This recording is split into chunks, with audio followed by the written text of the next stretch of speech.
And good morning. This is a mise en place setup for another pate, and I'll walk you through everything. This does not law.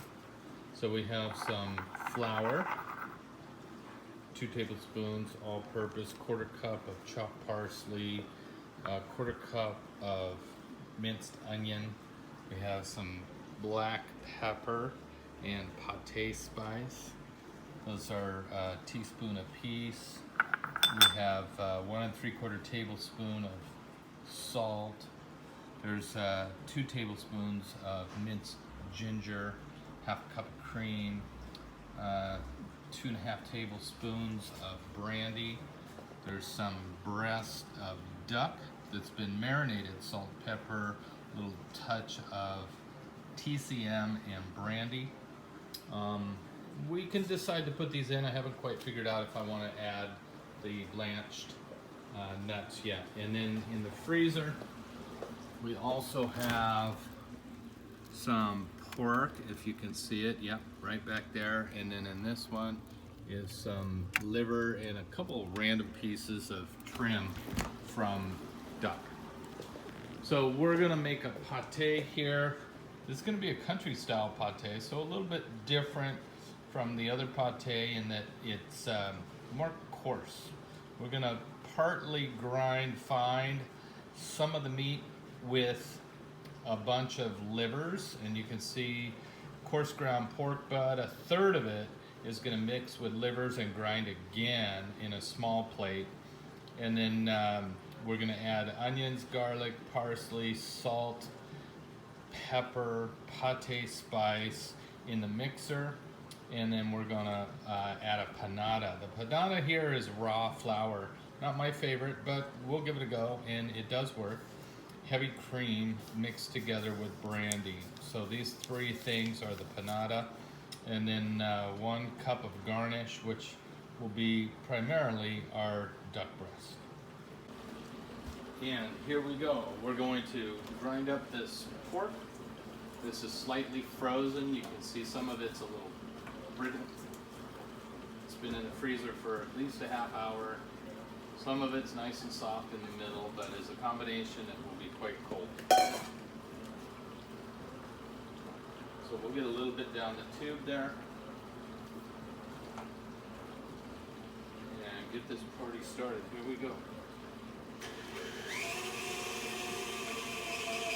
This is a coarse blade, so we're going to grind this as chunky as possible. Not that this machine does a very good job at it, but that's as coarse as it's going to come out.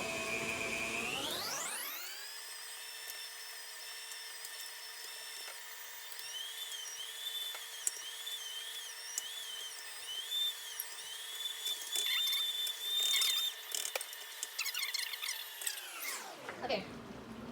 So now we're going to change blades. Notice this is on a bowl of ice, so this is nice and cold. Keep it cold. And then what we will do is replace the die with another one. Just gonna take that out.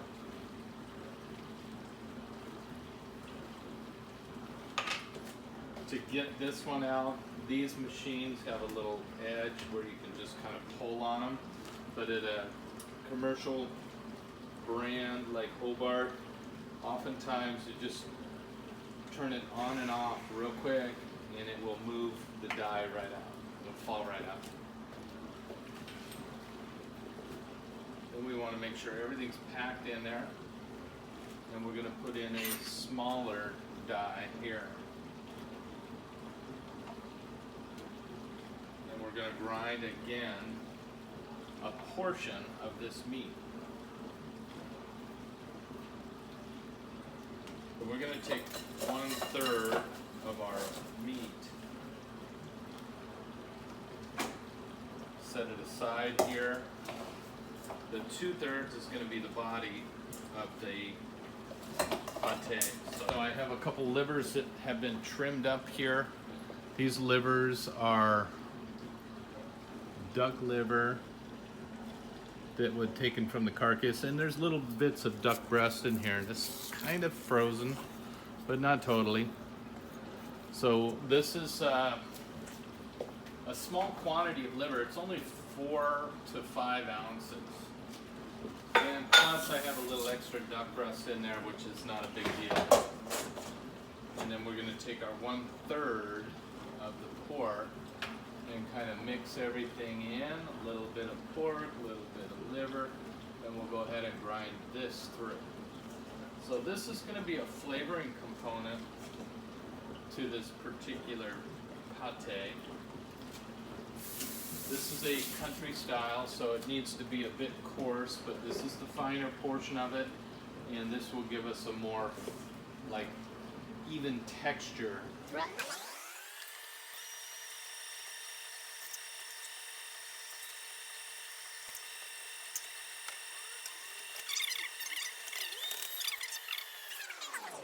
Okay, so now we are done grinding. The next phase is mixing, and we're going to mix all of our ingredients in on this one. So I'll see you in a couple minutes. So I've decided that I'm going to cook this panada as opposed to putting in raw flour. So I'm going to add a little butter here to a saute pan. We'll add in the onion to sweat. It's good to cook these onions as they tend to leave air spaces in a pate. The directions in the recipe ask to grind them, but I prefer to cook them a little bit. And then we have some garlic. We're going to add some garlic to the onions once these are sweated.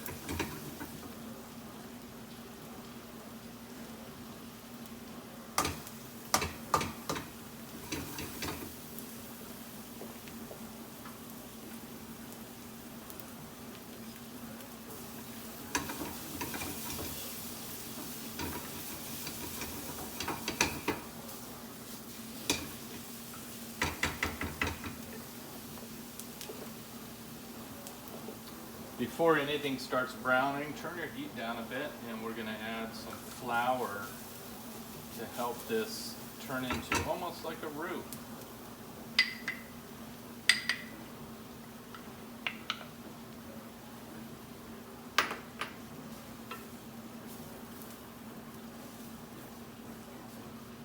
So it's a bit dry.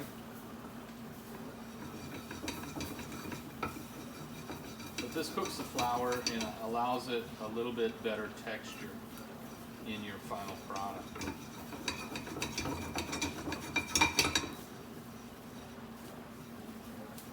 So keep the heat on the lower side here.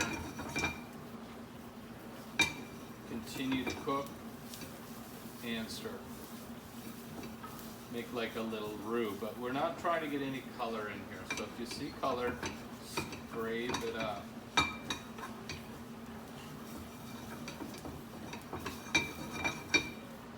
Okay, we'll also add cream and brandy.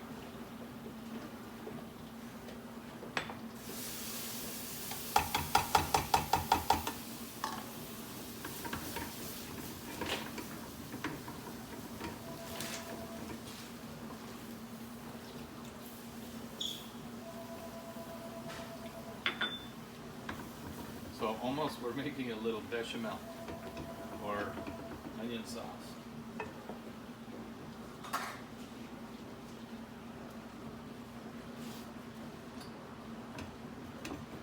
See how it thickens immediately? This is almost like a little bechamel. This is a better way of oftentimes adding panadas, as when the flour is thickened like this, it has a smoother texture. It doesn't get rough. The one case where I tend to add raw flour is in the liver mousses. And in that case, we oftentimes allow it to cook with the livers. Okay, you want to bring out some flavor in your seasonings. We'll add the pepper and the pate spice here.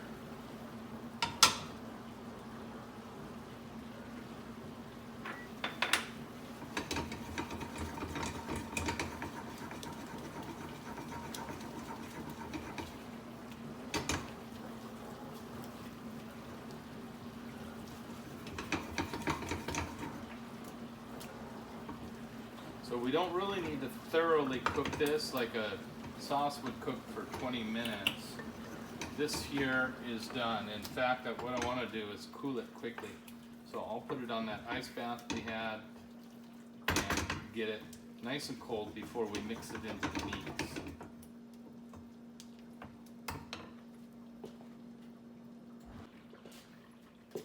This is the final phase of the mixing of the pate itself. We have a finer grind of livers and 1/3 of the meat. We have 2/3 of the meat here. You can see is a much coarser grind if we look at the two. I'm actually impressed at the KitchenAid to be able to do that. I sharpened my blade yesterday and it did help a lot. Here we have the panada that is cooled down. Put it on an ice bath, and it is, I don't want to get it too cold because then it's hard to mix everything together. So we're going to add the panada here.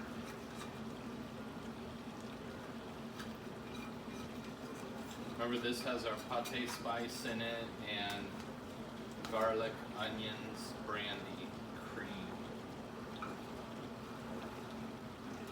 Try to get all that fat. Yeah. Why? Fat is flavor. And then we're going to put this in with this one. Yesterday we were using a food processor to make a puree. And today we are just going to paddle everything. So don't forget the salt. Remember, salt is a key ingredient for helping make a good emulsion. And we have parsley, we have garnish. I'm going to put these here to show you, yeah, that's garnished. But I think what we're going to do in this one is add bacon, because I've got some bacon left over from curing the pig. And I would love to put some bacon in the grandmother's pate, or pate grand-mère. Country style pate, if you will. So we can hook this one out. I'm going to switch sides here so I'm not in your way. There we go. We'll get a paddle. That should be better. I'll push that one out. Let's check my view. Yeah, that's okay. Good.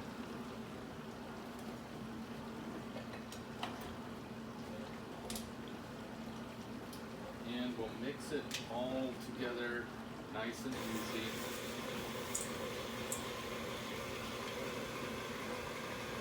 Once it comes together, you should see it form a ball.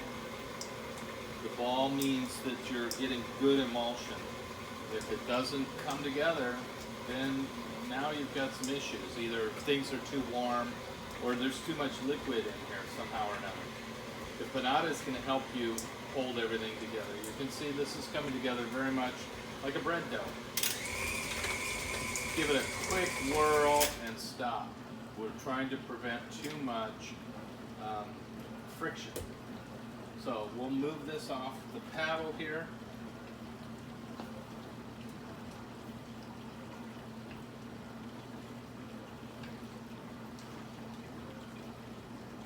Remember that most of your meat is going to kind of cling to the inside of the paddle, so it is imperative that you scrape things down, just like in the bake shop. And then move the meat off the bottom, rotate it back up top, and then put your paddle back down in, and go ahead and mix again. That panada has to mix in really good, so don't be afraid to mix a little bit here. At school I have a thermometer that I can check temperatures here. You can also just feel it, make sure it's nice and cold, which in my case, this is very cold. One more scrape.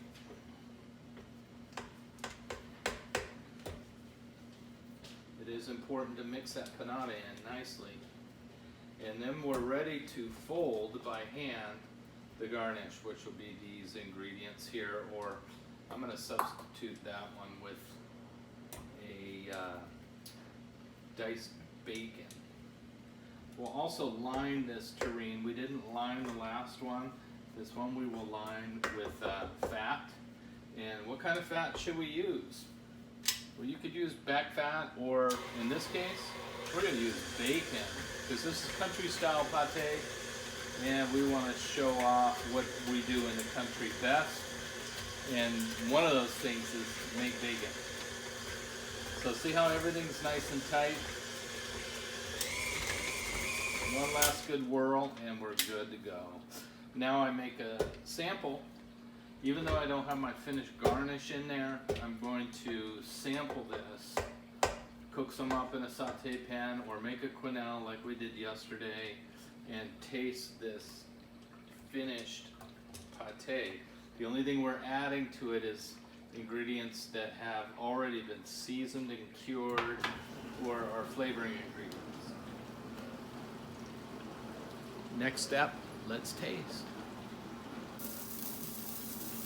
Here's our little tester. We're going to turn this over real quick and continue cooking on the second side.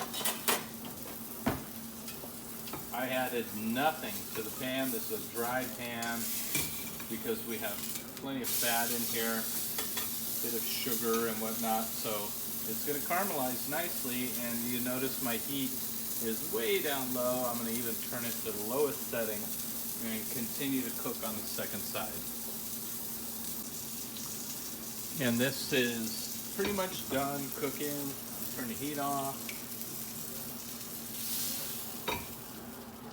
That is our tester. We'll take a sample here, see how this is. As we've done with our other pates, make sure we can cut, get a nice smooth edge here as far as cutting, because this is critically important for making a good pate or terrine. That means when it's cold, it's going to cut even better than we have here. And again, we've got to do the taste test. Primary consideration here is taste for salt. Yeah, and that is pretty darn good. We're going to finish up this second country style pate. We have here a whole bunch of bacon, very thinly sliced from the bacon that we made.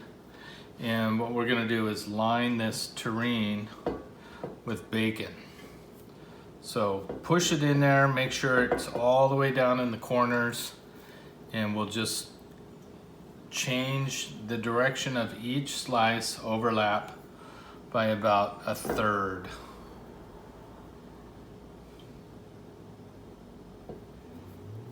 Push them up against the side, make sure there's no air gap down in the bottom.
That should be good.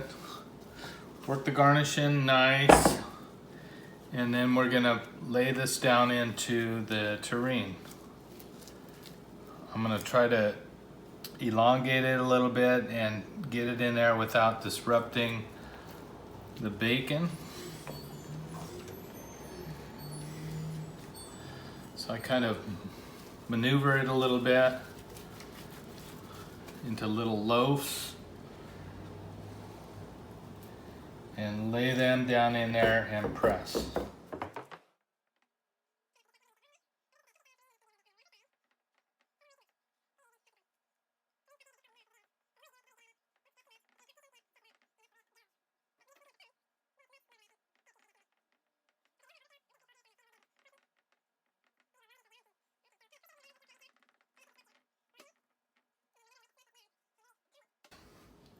We'll try to pull up any bacon strips and kind of pull them over into the tureen.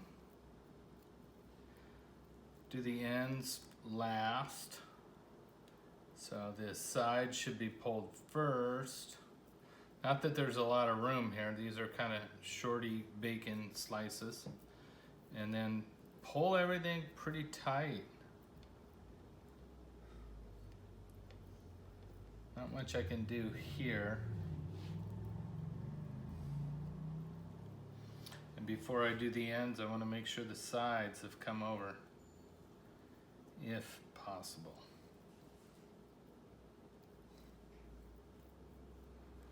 Okay, and then fold the ends up. And we'll take a couple pieces and we will line the top. It's fine to tuck these down a little bit. I don't want to get too much bacon on here because it does get smoky. If you have an end piece like that, take a knife and just push it gently down. Curve the end down and around, like this one here. Just push it down. Okay, we'll do the other side here.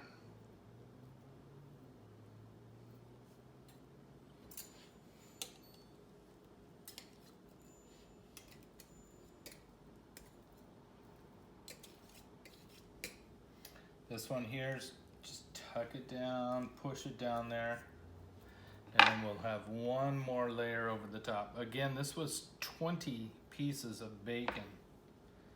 So we've got ample amount, but we've used up 19 slices.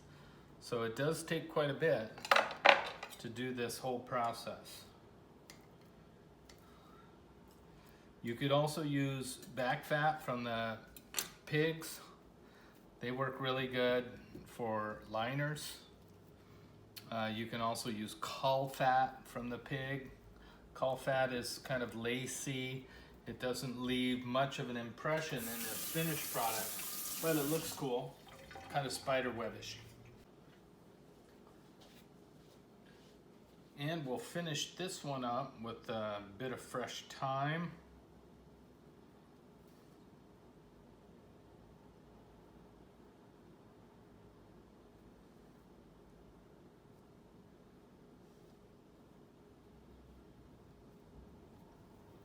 And we'll put some bay leaf on here.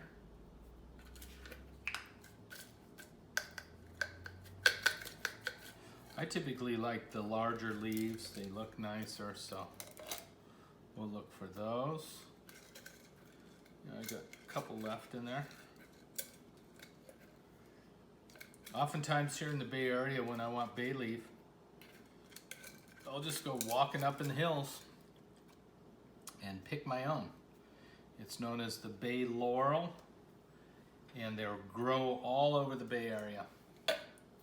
If you can find them, pick a branch, or if you don't want to haul a whole branch, just pick a bunch of leaves and put them in your pocket.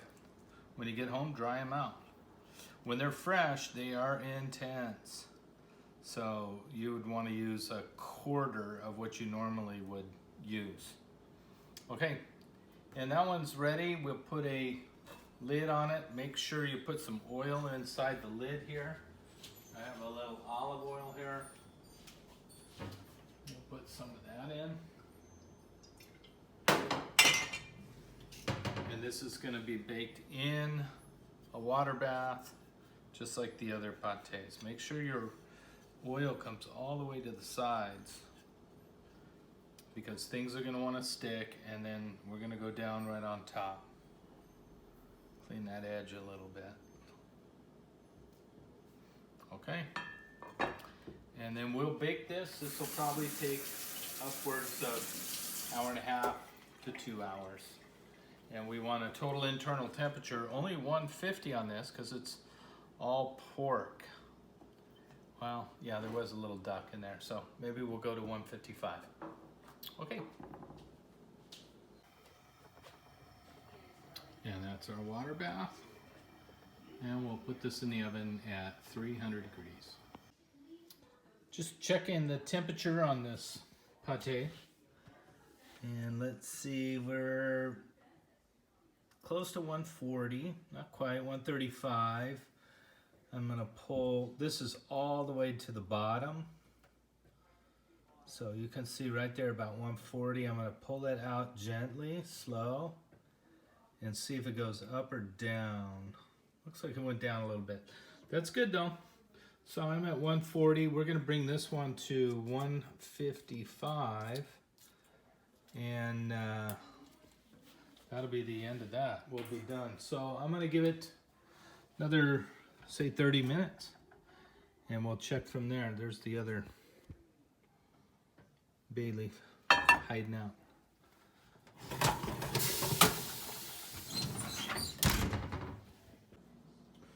Back again, just checking on the temp on this, and yeah, we're getting right about 160. So because this has some poultry in it, I definitely want to be close to that 160 mark, and I think we are ready to take this out. So we'll go to the next step.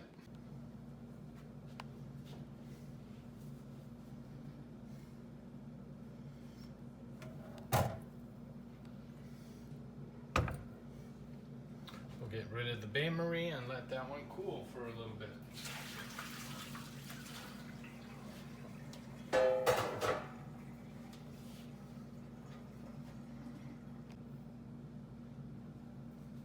So this is now room temperature, and we'll move this into the bain-marie, put a little bit of weight on top, make sure that it's pressed down overnight. We'll use a plastic wrap.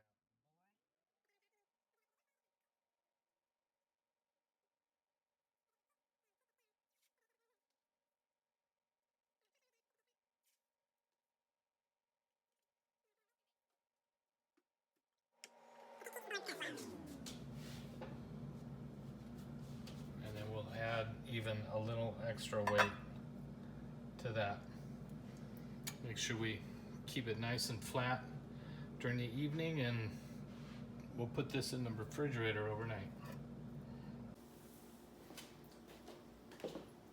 This is our pate from yesterday. This one I'm calling the Baconator. This one has a lot of fat in it. You can see it's pretty firm. It's not going to be easy to get out of the tureen because we didn't use the plastic wrap liner. So I did that on purpose so I can show you a different way of doing this. If you don't want to use plastic, you don't have to. So I'm going to take you over to the stove where we have prepared a bain-marie right there. And on this bain-marie, we are going to submerge the tureen for a short period of time, just until it starts to loosen up. So we'll gently, carefully put this one down into the water bath. This only takes a couple minutes. It's good to have a little spatula available. Something like that. What we want to do is look to the edge and see when the fat starts to separate out. In the meantime, we can take off our herbs. Since this is very thick cast iron, it does take a while for the heat to penetrate, a couple minutes. So don't go too fast. If you're doing something that's a gelatin or gelatin based pate, then it's a quick in and out. Dunk it and take it out. We're not trying to heat the pate up, we're just trying to loosen it. So with your spatula, you can kind of get down around the edge and see if things are starting to soften up, which they are. Okay. So we're going to turn that one off.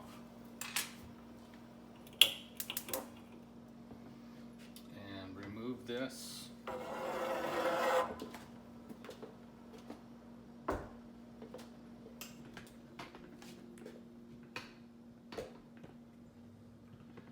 At this point, we're going to try to knock this out of the tureen. So again, get your spatula, put a little air down in there. You can see it starting to slide a little bit easier now. And then we will turn this one over and allow it to come out. Get some paper towels here because we have some stock coming out of that. There we are. The Baconator. Now you can see here on the edges we have gelatin and lots of fat. So we're going to clean this up by removing all of this product here. Get that out of our way. It's a good idea to let it cool down again before you start slicing. So put it back in the refrigerator. You can see we have some natural aspic gelatin around the edges, so I use my fingers and just kind of pull that off. This side doesn't have a whole lot. Some of it's melted already. Okay, and that's how you get it out of the regular tureen without too much damage. We're trying to keep the surrounding meat, which would be fat in many cases, from falling off, because that's actually part of the presentation of this tureen. Or pate, if you want to call it that. Okay, so I'm going to put this in the refrigerator, let it firm up a little bit, and then we can slice. This will take about 20 minutes. Okay, this Baconator has been sitting in the refrigerator for 20 minutes. And I used the board here just to kind of transport it around. We're going to put it upside down here. I have a knife for slicing. In fact, I'm going to walk around, do it on the other side. And the knife is in hot water. And we'll take this end off. Again, trying to stay very nice and tight with this. Use lots of back and forth motions. The end piece is there. Dippity-doo. And get your slices here. On these types of terrines, pates, you're gonna have the fat coating want to fall off a little bit. So be gentle as you're slicing, and then we can get some pretty slices with the fat completely surrounding this particular terrine or pate.